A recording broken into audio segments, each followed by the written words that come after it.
According to the Oxford Dictionary, the meaning of the word compete is to strive, gain, or win something by defeating or establishing superiority over others who are trying to do the same. Since the early beginning of world history, man has found itself competing with each other. Whether it was Alexander the Great acquiring new territory or the game of spades you just lost at your friend's house party, competing is what we know. Bill Cosby, whose legacy will now tell a different story compared to the height of his success in the 70s, 80s, and 90s, can be perceived to have viewed race as its own competition. And if we look back at the definition of competing given earlier, he's not completely wrong. In America's history, people from all over the world have come, whether voluntary or involuntary, and found themselves in competition to strive ahead of the next person to enjoy all of the possibilities of life under the stripes and stars has to offer.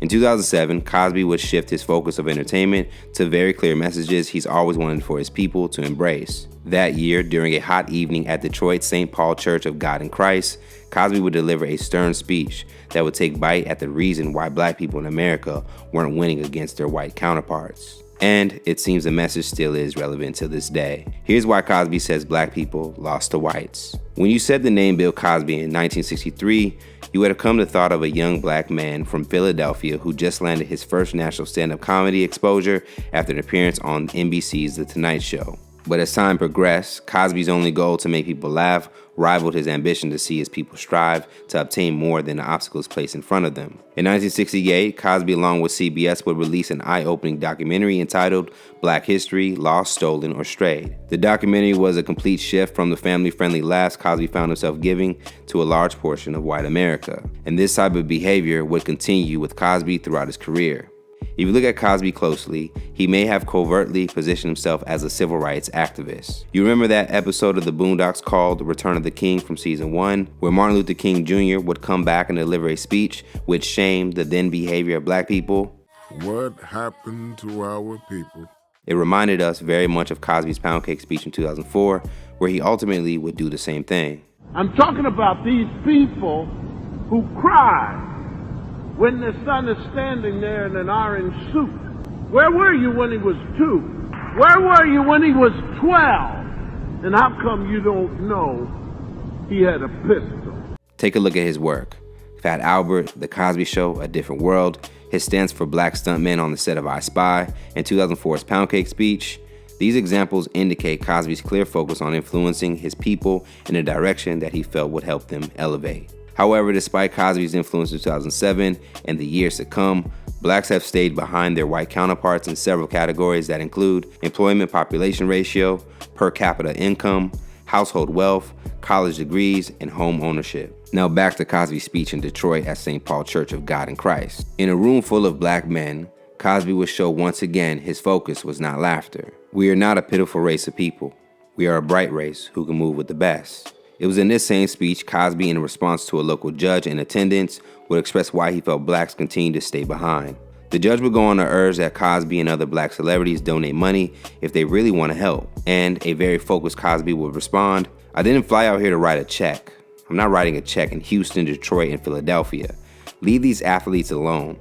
All you know is Oprah Winfrey and Michael Jackson. Forget about a check. This is how we lost to the white man. My problem is that I'm tired of losing to white people." Upon interpretation, Cosby did not think that throwing money at a fire would put out the fire. Cosby instead would focus on what blacks were currently doing that could be seen in his eyes as counterproductive. Cosby showed how he thought African Americans should be represented in his many works, and the rise of gangsta rap did not align. Despite his positive messages, it was his harsh criticism for his own that would turn off many. You see, Cosby has a track record of criticizing his own. This was widely noticed when Eddie Murphy released his special Raw in 1987. In part of his performance, Murphy would reveal Cosby calling him to encourage that he stop cussing so much in his act. Never met the man before, but he called me up about a year ago and chastised me on the phone for being too dirty. You cannot say filth, flarn, filth. Cosby's criticism of hip-hop would only alienate him even more. Hip-hop, despite being known as an artistic expression that highlights some of the harsh realities of living in the hood, has been a form of entertainment that has put many black people in opportunities of wealth that they may have never been able to see. Many like 50 Cent, who had a quick feud with Oprah over her criticism of hip-hop, have benefited from the music. Fast forward to today, coincidentally, the mentality of getting a check or getting a bag has been embedded within our own culture. But yet, we still have fires in form of police brutality, Karens, unemployment, poor health, and lack of ownership. You see, that check will not resolve grandma's diabetes, being seen as guilty and proven innocent, and as some girls in the neighborhood would let you know, if you're lame, money doesn't make you unlame. Instead, you're just a lame with money. To Cosby's point, maybe more money isn't the solution. Don't believe me? Meet Sharon Terabasi, a single mother who had been on welfare but would end up winning more than 10 million Canadian dollars. Unfortunately, however, Terabasi would find herself back on the bus almost 10 years later. According to reports, she would end up losing her fortune because of a big house, fancy cars, designer clothes, lavish parties, exotic trips, and loans to family and friends. For someone who spent her teen years bouncing from shelter to shelter, Terabasi was unprepared for the millionaire lifestyle. The point being made, money is not always a solution for advancement. Despite not wanting to cut a check that night in Detroit, Cosby has in fact cut many checks. According to reports, Cosby has made the largest donation at one time to an HBCU when in 1988 he donated $20 million to Spelman College in Atlanta, Georgia. You see, for Cosby, representation and how we viewed ourselves became his solution.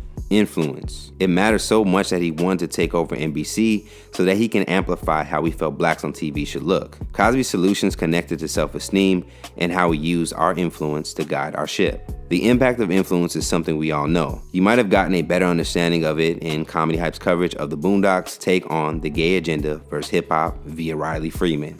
Influence is the reason why 40 million Furbies, a creature like owl/hamster, sold in just 3 years of its launch. Influence is the reason why a failed painter when he was alive, Van Gogh, is now one of the most profitable artists after his death. And according to the richest, he sits at the #1 spot. Can we understand why Cosby blew off signing a check at the church in Detroit that night and instead dedicated a good portion of his career to use influence through entertainment to guide his people to where he saw best? This mentality comes from someone worth $400 million according to several outlets. You see, influence is wealth. He who controls the influence controls the wealth, and maybe this is what Cosby knew. So just imagine, if we really did treat ourselves as royalty, competing with anyone wouldn't even be a conversation. We'd be too busy being the example. Stay up to date with the latest news and comedy by subscribing here to our YouTube channel and follow Comedy Hype across all social media.